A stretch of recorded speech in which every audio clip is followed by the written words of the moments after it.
Hello everyone, welcome back to the channel ignited study minds. आज हम इस video के जरिए पॉलिटी सब्जेक्ट की शुरुआत करने वाले हैं, यानी कि भारत की राज्य व्यवस्था जो सब्जेक्ट है उसकी शुरुआत करने वाले हैं। पॉलिटी में हम ये पहला चैप्टर होगा जिसका नाम है ऐतिहासिक पृष्ठभूमि यानी कि हिस्टोरिकल बैकग्राउंड। बेसिकली इस चैप्टर में हमें जो भारतीय संविधान है उससे पहले जो भी अधिनियम, एक्ट और कानून जो अंग्रेज़ों द्वारा बनाए गए थे या जिनका हम प्रयोग करते थे संविधान के पहले, उनके बारे में हमें पढ़ना होता है। ये जो चैप्टर है ये हिस्ट्री के पर्सपेक्टिव से भी काफ़ी ज़्यादा इंपॉर्टेंट है। इसमें से बहुत सारे क्वेश्चन आपको डायरेक्ट मॉडर्न हिस्ट्री में भी देखने के लिए मिल जाएंगे, यानी एक्ट और अधिनियम से जितने भी क्वेश्चन आते हैं वो आपका क्वेश्चन इसको पढ़ने के बाद नहीं छूटेगा। साथ ही अगर आप संविधान या पॉलिटी पढ़ना चाहते हैं तो इस चैप्टर को समझना काफ़ी ज़्यादा इंपॉर्टेंट हो जाता है। बेसिकली ये एम लक्ष्मीकांत की जो पॉलिटी की बुक आती है उसका पहला चैप्टर है, और पहला चैप्टर अगर आप खुद से पढ़ते हैं तो वो काफ़ी कन्फ्यूजिंग और हेक्टिक टास्क हो सकता है आपके लिए। तो चलिए इस वीडियो में हम इसी चैप्टर को पढ़ेंगे। तो सबसे पहले देखा जाए कि इस चैप्टर का इम्पॉर्टेंस मैंने आपको बता दिया। चलिए अब इस चैप्टर को शुरू करते हैं। तो इस चैप्टर को दोस्तों हम लोग दो शीर्षकों में पढ़ेंगे, यानी कि एक तो कंपनी का शासन 1773 से 1858 है और दूसरा है ताज का शासन। अब ये क्या है आपको नहीं समझ में आ रहा होगा, तो मैं आपको बताता हूँ। दरअसल जब भारत अंग्रेज़ों का गुलाम था, यानी कि जब 1600 ईस्वी में भारत अंग्रेज़ यानी कि ईस्ट इंडिया कंपनी जब भारत में व्यापार के उद्देश्य से यहाँ भारत आती है और यहाँ के राजाओं की राजनीतिक दूरदर्शिता और कमज़ोर स्थिति का फ़ायदा उठा करके जब कंपनी यहाँ धीरे धीरे अपना पैर पसारने लगती है और शासन करने लगती है, और उसी शासन के दौरान जब को बहुत सारे एक्ट्स एंड लॉज लाने की ज़रूरत पड़ती है हम लोगों के ऊपर शासन करने के लिए, तो उन्हीं शासन के दौरान क्या होता है कि जैसा कि कंपनी जब ईस्ट इंडिया कंपनी, यहाँ कंपनी का मतलब है ईस्ट इंडिया कंपनी, तो जब ईस्ट इंडिया कंपनी अच्छे से भारत में जब व्यापार का उद्देश्य छोड़ करके यहाँ शासन करने लगती है तो उनके द्वारा जो बनाए गए कानून होते हैं वो कंपनी का शासन के दौरान जो बनाए गए कानून है वो कंपनी के शासन के अंतर्गत आते हैं, यानी कि 1773 से 1858 तक। फिर उसके बाद इनके द्वारा जो बनाया गया कानून है, अब क्या होता है कि 1857 में जैसा कि आप जानते हैं कि एक विद्रोह हो जाता है, 1857 का विद्रोह, और उस विद्रोह के कारण जो है ब्रिटेन की जो महारानी होती है, ब्रिटेन की जो सरकार होती है वो कंपनी पे थोड़ा खफा हो जाती है और उनको लगता है कि अब कंपनी शासन चलाने में असमर्थ है। तो वो क्या करती है कि कंपनी से शासन का जो अधिकार है वो छीन लेती है और अपने अधिकार के अंतर्गत भारत पे शासन करने लगती है। तो फिर जब ब्रिटेन की महारानी का जब प्रत्यक्ष रूप से भारत पर शासन हो जाता है तो उनके द्वारा जो कानून बनाए गए वो ताज के शासन के अंतर्गत कानून कहलाते हैं, जो कि 1858 से लेकर के हमारे आज़ादी तक 1947 तक के जितने भी कानून हैं उनको हमें इस शीर्षक के तौर पे पढ़ना होता है। तो यहाँ पे देखें तो कंपनी का शासन जो कि 1773 से 1858 तक चलता है, जिसमें कि 8 कानून पढ़ने होते हैं, और यहाँ पे ताज के शासन के अंतर्गत हमें 7 कानून पढ़ते हैं। मैं आपको बता दूँ कि भारत शासन अधिनियम 1935 के आधार पर ही हमारा लगभग संविधान के जितने भी प्रस्ताव हैं वो लगभग भारत शासन अधिनियम के बहुत सारे प्रस्तावों को डायरेक्ट अपने आप में समावेशित करती है। तो ये भारत शासन अधिनियम भी काफ़ी ज़्यादा इंपॉर्टेंट है, यानी कि इसमें जितने भी कानून दिए गए हैं वो काफ़ी इंपॉर्टेंट है। कुछ जो मोस्ट इंपॉर्टेंट कानून है उनको मैं आपको यहाँ पे बता देता हूँ। तो यहाँ पे जो 1773 का रेगुलेटिंग एक्ट है ये काफ़ी इंपॉर्टेंट हो जाता है, इसके बारे में आप डिटेल से पढ़ेंगे। 1781 का संशोधन अधिनियम भी काफ़ी ज़्यादा इंपॉर्टेंट है। 1813 का चार्टर अधिनियम भी काफ़ी इंपॉर्टेंट है। फिर 1833 का भी चार्टर अधिनियम इंपॉर्टेंट है, और यहाँ पे 1793 का जो चार्टर अधिनियम है वो काफ़ी ज़्यादा इंपॉर्टेंट हो जाता है हमारे पास। तो ये कुछ इंपॉर्टेंट है, मैं बीच बीच में आपको बताता रहूँगा कि कौन सा अधिनियम या एक्ट इंपॉर्टेंट है। तो इस वीडियो को हम लोग दोस्तों, इस पूरे चैप्टर को हम लोग 2 पार्ट में पढ़ेंगे। सबसे पहला पार्ट जिसमें कि आज जो हम लोग कवर करेंगे वो होगा कंपनी का शासन, और कंपनी के शासन के अंतर्गत हम इन 8 कानूनों के बारे में देखेंगे, और फिर दूसरे वीडियो में इसका जो पार्ट 2 आएगा उसमें हम लोग ताज के शासन के बारे में जो 7 अधिनियम या एक्ट हैं उनके बारे में पढ़ेंगे। तो चलिए हम आज की वीडियो की शुरुआत करते हैं, यानी कि कंपनी के शासन के अंतर्गत जो 8 एक्ट और अधिनियम हैं उनके बारे में। चलिए अब हम कंपनी के जो शासन के अंतर्गत जो कानून बनाए गए उन कानूनों को देखते हैं। हमने देखा था पिछली स्लाइड में कि कंपनी के द्वारा 8 कानून बनाए गए थे, चलिए उनमें से 2 को हम इस स्लाइड में देखते हैं। तो सबसे पहला जो कंपनी के द्वारा कानून बनाया गया था वो 1773 का रेगुलेटिंग एक्ट था। इस एक्ट से क्या क्या जो महत्वपूर्ण चीज़ें की गई थी उनके बारे में हमें पढ़ना होता है। ये काफ़ी ज़्यादा इंपॉर्टेंट एक्ट है। इसके द्वारा कौन कौन से बदलाव हुए थे उनको जानना आपको काफ़ी ज़्यादा महत्वपूर्ण हो जाता है। तो सबसे पहला क्या हुआ था कि ईस्ट इंडिया कंपनी के कार्यों को नियमित एवं नियंत्रित करने वाली यह एक पहली कानून थी, यानी कि जब ईस्ट इंडिया कंपनी ने अच्छे से भारत में शासन करना शुरू कर दिया था तो जो इंग्लैंड की महारानी है या जो इंग्लैंड की जो सरकार है, ब्रिटिश सरकार जो थी, वो कंपनी के कार्यों को यहाँ पे नियमित करने का काम किया और नियंत्रित करने का काम किया। साथ ही इनके जो प्रशासनिक कार्य थे उनको मान्यता भी प्राप्त किया, प्राप्त मान्यता भी दिया इस रेगुलेटिंग एक्ट के तहत।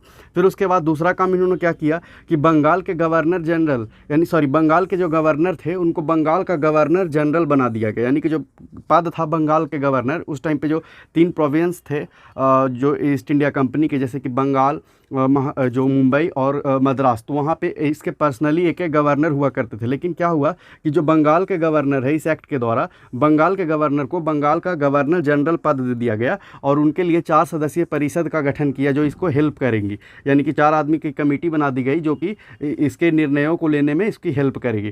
फिर उसके बाद क्या किया गया कि जो 3 प्रांत जो थे ईस्ट इंडिया कंपनी के अंतर्गत जो महत्वपूर्ण, यानी कि बंगाल, मुंबई और मद्रास, उनमें से क्या किया, बंगाल के गवर्नर जनरल के अंतर्गत मद्रास एवं मुंबई के गवर्नर जनरल को बंगाल के गवर्नर जनरल के अंतर्गत कर दिया गया, यानी कि जो मद्रास एवं मुंबई के गवर्नर थे उनके गवर्नरों को इनके अंतर्गत कर दिया, यानी कि इन यहाँ के जो गवर्नर थे इनके ऊपर बंगाल के गवर्नर जनरल का शासन चलेगा, यानी कि इनके डायरेक्शन को इनको मानना होगा, इनके द्वारा जो दिए गए निर्देश है इनको मानना पड़ता था। फिर उसके बाद क्या किया गया, तो बंगाल के अधीन कर दिया गया था, तो यहाँ पर बात हो गई। फिर उसके बाद क्या किया गया कि 1774 में इसी एक्ट के द्वारा कलकत्ता में एक उच्चतम न्यायालय यानी कि सुप्रीम कोर्ट की स्थापना की गई, जिसके पहले जो चीफ जस्टिस हुए वो इलिजा इम्पे थे और इनके साथ 3 अन्य जज भी इस उच्चतम न्यायालय में हुए। और फिर उसके बाद देखा जाए तो जो इसमें क्या किया गया कि अगला काम जो किया गया वो कर्मचारियों को निजी व्यापार एवं उपहार लेना माना कर दिया गया, यानी कि जो ईस्ट इंडिया कंपनी के जो कर्मचारी थे वो क्या करते थे कि कंपनी का व्यापार ना करके खुद का व्यापार करने लगते थे और कई सारे लोगों से घूस या उपहार जैसे चीज़ों को लिया करते थे। तो कंपनी ने इस एक्ट के जरिए क्या किया कि उनके निजी व्यापार को प्रतिबंधित किया और उनको उपहार लेने से भी मना कर दिया। फिर उसके बाद क्या हुआ कि कंपनी के जो कोर्ट ऑफ डायरेक्टर्स होते हैं, यानी कि जो कंपनी के मेंबर्स होते हैं जो इस कंपनी को पूरा रेगुलेट करते हैं, तो उसको क्या किया कि जो ब्रिटिश सरकार है उसने कोर्ट ऑफ डायरेक्टर्स की मदद से ब्रिटिश सरकार पर इस कंपनी पर काफ़ी नियंत्रण हो गया, यानी कि ब्रिटिश सरकार जो है जो कोर्ट ऑफ डायरेक्टर्स थी कंपनी की उसके द्वारा क्या किया कि इस पूरे कंपनी पर अच्छा नियंत्रण स्थापित करने लगी, यानी कि कोर्ट ऑफ डायरेक्टर्स क्या डिसीजन लेंगे क्या नहीं लेंगे अब वो क्या ब्रिटिश सरकार निर्धारित करने लगी। तो ये जो सारे काम हुए वो 1773 के रेगुलेटिंग एक्ट के द्वारा हुए। इसमें सबसे इंपॉर्टेंट आपको याद रखना है कि इसी एक्ट के द्वारा बंगाल के गवर्नर को बंगाल का गवर्नर जनरल बना दिया गया। आप देखते होंगे कई बार हिस्ट्री में पलटे वक्त की कई बार भारत का वाइसराय हो जाता है, फिर भारत का गवर्नर जनरल हो जाता है, कहीं पे बंगाल का गवर्नर है तो गवर्नर जनरल हो गया। तो ये सारी चीज़ें आपको इसी चैप्टर में समझ में आ जाएगी। तो इसमें क्या क्या इंपॉर्टेंट है आपका कि बंगाल के गवर्नर को बंगाल का गवर्नर जनरल, क्वेश्चन इस तरीके से पूछ दे सकता है कि किस एक्ट के द्वारा बंगाल के गवर्नर को बंगाल का गवर्नर जनरल बनाया गया। जो बंगाल के पहले गवर्नर जनरल जो बने वो थे वारेन हेस्टिंग्स। फिर 1773 के रेगुलेटिंग एक्ट के बाद जो दूसरी एक्ट आती है वो उसका नाम है 1781 का संशोधन अधिनियम। इस अधिनियम में क्या हुआ था कि 1773 का रेगुलेटिंग एक्ट के द्वारा जो गलतियां की गई थी वो उन गलतियों को इसमें सुधारने के लिए 1781 का संशोधन अधिनियम लाया गया था। इसमें मैंने आपको बता दिया कि 2 पॉइंट तो बहुत मोस्ट इंपॉर्टेंट हैं। पहला तो कि इसी अधिनियम के जरिए बंगाल के गवर्नर को बंगाल का गवर्नर जनरल बना दिया गया और बंगाल के पहले गवर्नर जनरल वारेन हेस्टिंग्स थे। फिर उसके बाद क्या है कि इसके द्वारा 1774 में कलकत्ता में उच्चतम न्यायालय की स्थापना की गई थी। पहले चीफ जस्टिस उच्चतम न्यायालय के इलिजा इम्पे थे। तो ये जो 2 है इसको आपको दिमाग में रखना होगा। फिर उसके बाद सारे ही इंपॉर्टेंट है बट ये 2 मोस्ट इंपॉर्टेंट है, इससे क्वेश्चन पूछे गए हैं। फिर उसके बाद क्या हुआ कि जो 1781 का जो अधिनियम है उसे एक्ट ऑफ सेटलमेंट भी कहा जाता है। एक्ट ऑफ सेटलमेंट इसलिए कहा जाता है दोस्तों कि 1773 का रेगुलेटिंग एक्ट में जो गलतियां या खामियां हो गई थी उनमें सुधार करने के लिए 1781 का संशोधन अधिनियम लाया गया था। इसमें क्या किया गया कि जो सुप्रीम कोर्ट बनाया गया था 1773 के रेगुलेटिंग एक्ट में, उसके क्षेत्राधिकार को कम कर दिया गया। इसमें क्या क्या किया गया तो सुप्रीम कोर्ट के क्षेत्राधिकार से बाहर कर दिया गया। किन किन चीज़ों को उसको देखते हैं। तो कुछ चीज़ें थे जिनको सुप्रीम कोर्ट के क्षेत्राधिकार से अलग कर दिया गया था। उसमें थे सबसे पहले गवर्नर जनरल, यानी कि गवर्नर जनरल के ऊपर आप कोई भी जो केस है वो सुप्रीम कोर्ट के यहाँ नहीं करेंगे या सुप्रीम कोर्ट गवर्नर जनरल के ऊपर सुनवाई नहीं कर सकती है। दूसरा था कि राजस्व एवं कर वसूली से जो भी जुड़े मामले होते थे उनको भी सुप्रीम कोर्ट के क्षेत्राधिकार से बाहर कर दिया गया। फिर इसमें तीसरा क्या किया गया कि ईस्ट इंडिया कंपनी के कर्मचारियों को भी इसके क्षेत्राधिकार से बाहर कर दिया। यानी कि इस एक्ट में जब 1774 में कलकत्ता में उच्चतम न्यायालय की स्थापना हुई थी, तो यहाँ पे बहुत सारे केसेस आने लगे गवर्नर जनरल के ऊपर, यानी कि कर राजस्व के ऊपर, यानी कि जब ही राजस्व कहीं से बढ़ा दिया जाता था या ज़बरदस्ती लिया जाता था, तो बहुत सारे केसेस जा करके 1700 जो कलकत्ता के सुप्रीम कोर्ट है उसमें आने लगे। तो उसी को देखते हुए क्या किया कि इसमें सुधार कर दिया गया। इनका एकदम हालत ख़राब हो गया बहुत सारे केसेस होने के कारण, जिस कारण से इसने इन तीनों को क्षेत्राधिकार से ही बाहर कर दिया।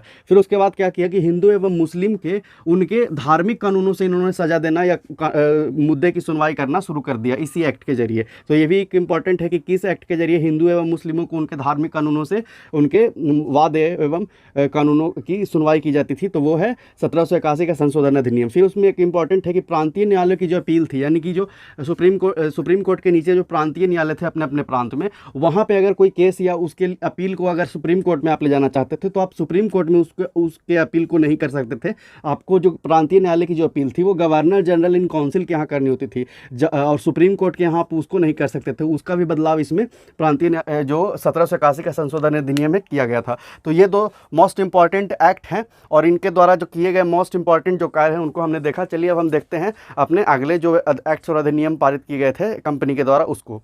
चलिए अब हम और जो एक्ट्स हैं उनके बारे में पढ़ते हैं। तो सब फिर उसके बाद जो है 1784 का पिट्स इंडिया एक्ट आता है दोस्तों, थर्ड में।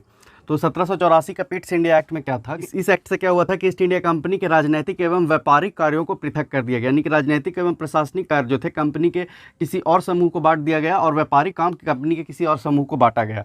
तो यहाँ पे क्या हुआ था कि व्यापारिक कार्यों के लिए कोर्ट ऑफ डायरेक्टर्स, व्यापारिक कार्य जो थे कंपनी के उसे कोर्ट ऑफ डायरेक्टर्स को दे दिया गया, और राजनीतिक कार्य बोर्ड ऑफ राजनीतिक कार्यों के लिए एक नए निकाय की गठन की गई जिसका नाम था बोर्ड ऑफ कंट्रोल। एक्ट का सबसे इंपॉर्टेंट पॉइंट ये है कि इसी एक्ट के द्वारा कंपनी के राजनीतिक एवं व्यापारिक कार्यों को अलग किया गया। राजनीतिक कार्यों कहने का मतलब शासन प्रशासन या भारत में विजित क्षेत्रों को जितना युद्ध, सारी चीज़ों को राजनीतिक कार्य के अंतर रखा गया। और व्यापारिक कार्य कहने का मतलब सिर्फ व्यापार से जुड़ा हुआ, यानी कि सामान को लाना, ले जाना, बेचना वगैरह काम। तो इन दोनों के लिए कंपनी को अलग अलग दो संगठन बनाए गए। जो पहला संगठन कोर्ट ऑफ डायरेक्टर्स जो पहले से चल रहा था उसको कहा गया कि तुम सिर्फ व्यापार देखो, और एक नए राजनीतिक संगठन के लिए या राजनीतिक कार्यों के लिए बोर्ड ऑफ कंट्रोल की स्थापना की गई। तो ये 1784 का पिट्स इंडिया एक्ट भी काफ़ी ज़्यादा इंपॉर्टेंट है। इसको भी आप जो इसके द्वारा जो लाया गया प्रावधान है उसको भी आप ध्यान में रखेंगे। फिर चौथा है हमारे पास 1786 का अधिनियम। 1786 का अधिनियम तो उतना इंपॉर्टेंट नहीं है, लेकिन कई एक महीने में यहाँ पे बात ये है कि कर्नवालिस इस समय बंगाल का गवर्नर जनरल बनता है। लेकिन बंगाल के गवर्नर जनरल बनने के एवज में जो कर्नवालिस है वो दो शर्त रखता है। पहला शर्त क्या था, तो वो काउंसिल के निर्णयों पर अधिभावी शक्ति मांगता था। यानी कि जो गवर्नर जनरल के लिए जो परिषद का गठन किया गया था, यानी कि जो 4 लोगों की जो काउंसिल बनाई गई थी, तो उसका अगर कोई निर्णय देता है कोई, तो उसको निर्णयों को ना मानने की शक्ति, यानी कि कर्नवालिस चाहता था कि अगर जो काउंसिल है वो कोई निर्णय पास करे तो उसको मैं मानूं या ना मानूं मेरी मर्जी, यानी कि उसे अधिभावी शक्ति दी गई थी। फिर दूसरा इसमें उसने क्या शर्त रखा था बंगाल के गवर्नर जनरल पद लेने के लिए, कि कमांडर इन चीफ का जो पद दिया जाए वो भी इसी को मिलना चाहिए, यानी कि कमांडर ऑफ चीफ का पद भी ये खुद रखेगा। तो ये दोनों 1786 के अधिनियम के द्वारा कर्नवालिस को 2 शर्तों के बाद उसको बंगाल का गवर्नर जनरल बनाया गया। फिर पाँचवां में जो हमारा जो एक्ट है वो है 1793 का चार्टर कानून। 1793 का चार्टर कानून में अगर देखें तो उसमें कुछ 3 महत्वपूर्ण बातें हुई थी। सबसे पहला है कि जो अधिभावी शक्ति कर्नवालिस को दी गई थी वो भविष्य के सभी गवर्नरों के लिए वो अधिभावी अधिकार सभी गवर्नर जनरलों को दे दिया गया। फिर दूसरा है इसमें कि ईस्ट इंडिया कंपनी के व्यापार एकाधिकार को 20 वर्षों तक बढ़ा दिया गया। ये व्यापार एकाधिकार या व्यापार अधिकार क्या होता है उसको समझिए। ईस्ट इंडिया कंपनी के व्यापार के अधिकार को 20 वर्ष तक बढ़ाना, यानी कि क्या होता था कि हर बार जो ब्रिटेन के सरकार है वो ईस्ट इंडिया कंपनी के जो टाइम पीरियड है व्यापार करने का या एकाधिकार, व्यापार पे एकाधिकार का, उसको बढ़ाते रहती थी। व्यापार पर एकाधिकार क्या होता है, यानी कि एकाधिकार कहने से मतलब है कि ब्रिटेन का कोई भी और दूसरा कंपनी भारत में व्यापार नहीं करेगा, सिर्फ ईस्ट इंडिया कंपनी को छोड़कर। यानी कि ईस्ट इंडिया कंपनी को ही सरकार सिर्फ इजाज़त देती थी कि आप भारत के साथ व्यापार कर सकते हैं, और उसी व्यापार के एकाधिकार को इसी 1793 के चार्टर्ड नियम के द्वारा 20 वर्षों के लिए बढ़ाया गया। फिर उसके बाद क्या हुआ, बोर्ड ऑफ कंट्रोल के जो कर्मचारी हैं उनको भारतीय राजस्व से वेतन देने का प्रावधान इसमें जोड़ा गया। फिर छठा में है हमारे पास कि चार्टर्ड कानून 1813, ये कानून काफ़ी ज़्यादा इंपॉर्टेंट हो जाता है, इसको आप ध्यान में रखेंगे। चार्टर्ड कानून जो 1813 है उसमें क्या किया गया कि ईस्ट इंडिया कंपनी का व्यापार अधिकार समाप्त कर दिया गया। यहाँ पे व्यापार अधिकार 20 वर्षों तक बढ़ाया गया। फिर उसके बाद क्या किया गया कि इसको क्या किया गया कि ईस्ट इंडिया कंपनी का जो व्यापार का अधिकार था उसको समाप्त ही कर दिया गया। यानी कि अब ब्रिटेन का कोई भी कंपनी भारत में आकर व्यापार कर सकता है। यानी कि अब ईस्ट इंडिया कंपनी ही व्यापार नहीं करेगी, और भी जो कंपनियां चाहती हैं भारत से व्यापार करना ब्रिटेन की, वो भी अब आकर के व्यापार कर सकती थी। लेकिन इसमें एक फैक्ट है कि इसने क्या किया कि चाय का व्यापार और चीन के साथ व्यापार जो है वो ईस्ट इंडिया कंपनी के लिए सुरक्षित रखा। यानी कि चाय एवं चीन के साथ जो व्यापार है वो सिर्फ ईस्ट इंडिया कंपनी करेगी, कोई और कंपनी ब्रिटेन की नहीं कर सकती थी। तो इसमें एक छूट यहाँ पे इन लोगों को ये दिया। ये क्वेश्चन यूपीएससी के 2019 या 20 में पूछा गया है, ये काफ़ी इंपॉर्टेंट हो जाता है। फिर उसके बाद क्या क्या हो गया कि भारत पर ब्रिटेन की प्रभुता, और इसी एक्ट के द्वारा भारत पर ब्रिटेन की प्रभुता को प्रकट किया गया। फिर उसके द्वारा क्या किया गया कि ईसाई बहुत ही संख्या में ईसाई मिशनरियों को भारत भेजा गया, जो कि धार्मिक रूप से धर्म परिवर्तन के लिए ईसाई मिशनरी काम करती थी और बहुत से हिंदुओं को जबरदस्ती और मुस्लिमों को ईसाई बनने के लिए प्रोत्साहित करती थी। फिर उसके बाद क्या किया कि कर न चुकाने पर दंड आरोपित करना, यानी कि जो भी भारतीय लोग टैक्स नहीं चुकाते थे उनके लिए एक तरह का दंड आरोपित करने के लिए प्रावधान जो है वो इसी अधिनियम से जोड़ा गया। तो हमने देखा 6 कानूनों को देख लिया। अब चलिए 2 कानून बच रहे हैं, उनको हम नेक्स्ट स्लाइड में जल्दी से देख लेते हैं। चलिए अब हम आखिरी 2 अधिनियमों के बारे में देख लेते हैं। तो जो छठा अधिनियम है दोस्तों, 7वां अधिनियम है, वो है हमारे पास 1833 का चार्टर अधिनियम। ये काफ़ी इंपॉर्टेंट अधिनियम है, इसको भी आप याद रखेंगे, इसके प्रावधानों को। सबसे पहला इसमें क्या काम किया गया, तो बंगाल का जो गवर्नर जनरल था उसे अब भारत का गवर्नर जनरल बना दिया गया। अब आपको शायद पता लग रहा होगा कि क्यों कई जगह पे बंगाल का गवर्नर जनरल, फिर भारत का गवर्नर जनरल, फिर आगे हम पढ़ेंगे कि कैसे वाइसराय बोला जाने लगा। तो इसमें क्या किया गया कि सबसे पहला और इम्पॉर्टेंट काम, बंगाल के गवर्नर जनरल को अब भारत का गवर्नर जनरल बना दिया गया। और जो भारत के पहले गवर्नर जनरल बने उनका नाम है लॉर्ड विलियम बेटिंग। फिर उसके बाद क्या किया गया, दूसरा प्रावधान इसमें कि मद्रास एवं बम्बई के गवर्नरों को विधायिका से वंचित कर दिया गया। मद्रास एवं बम्बई के गवर्नरों को विधायिका से वंचित करने का मतलब है कि अब मद्रास और बम्बई के गवर्नर किसी भी तरह का कोई कानून नहीं बनाएंगे, वो बंगाल के गवर्नर जनरल जो कानून बनाएंगे उसी को इनको फॉलो करना होगा। फिर तीसरा काम इन्होंने क्या किया कि ईस्ट इंडिया कंपनी के व्यापारिक निकाय से अब पूरी तरीके से प्रशासनिक निकाय बना दिया। यानी कि अब ईस्ट इंडिया कंपनी कोई भी व्यापार से रिलेटेड काम नहीं करेगी, अब वो विशुद्ध रूप से प्रशासनिक निकाय बनकर रह गई। फिर उसके बाद क्या हुआ कि सिविल सेवकों के लिए इन्होंने खुली प्रतियोगिता का ऐलान किया, लेकिन क्या हुआ कि बोर्ड ऑफ कंट्रोल के विरोध में इस प्रावधान को इन्हें समाप्त करना पड़ा। फिर उसके बाद हम लोग देखते हैं 8वां जो एक्ट आया, उसका नाम है 1853 का चार्टर अधिनियम। ये उसे इम्पॉर्टेंट नहीं है, लेकिन फिर भी था तो मैंने यहाँ पे लिख दिया। इसमें क्या किया गया कि गवर्नर जनरल परिषद को अब क्या किया गया कि 2 भागों में बांट दिया गया। एक विधायी परिषद बनाया गया और एक प्रशासनिक परिषद बनाया गया। विधायी परिषद का काम था कि लॉ को, कानून को बनाना, और प्रशासनिक का काम था इम्प्लीमेंट करवाना। फिर इसमें क्या कहा गया कि सिविल सेवकों की भर्ती के लिए मैकाले समिति 1854 नियुक्त की गई इसी चार्टर्ड एक्ट के द्वारा। तो इस चार्टर्ड एक्ट में ये इंपॉर्टेंट हो जाता है कि सिविल सेवकों के लिए मैकाले समिति किस एक्ट के द्वारा लाई गई थी, तो 1853 के चार्टर्ड अधिनियम द्वारा। फिर उसके बाद इसमें कहा गया कि प्रथम बार भारतीय केंद्रीय विधान परिषद में स्थानीय प्रतिनिधित्व प्रारंभ किया गया। यानी कि अब भारत को भी केंद्रीय या विधान परिषद में जगह देने लगे, भारत के व्यक्तियों को भी। उनमें से 6 में से 4 भारतीय होते थे, जिसमें कि बंगाल, मद्रास, मुंबई और आगरा के लोग शामिल हुए थे सबसे पहली बार। तो ये था कंपनी के शासन के अंतर्गत बनाए गए अधिनियम और एक्ट्स के बारे में। नेक्स्ट वीडियो में हम ताज के शासन के अंतर्गत जो एक्ट और अधिनियम बनाए गए हैं उनके बारे में पढ़ेंगे। अगर आपको ये वीडियो अच्छा लगा है तो इसे लाइक करें, हमारे चैनल को सब्सक्राइब करें, और इस तरह के और भी अपडेट्स या इस तरह के और भी वीडियोस के लिए आप हमारे चैनल को सब्सक्राइब कर लें और बेल आइकन को भी दबा लें। Thank you.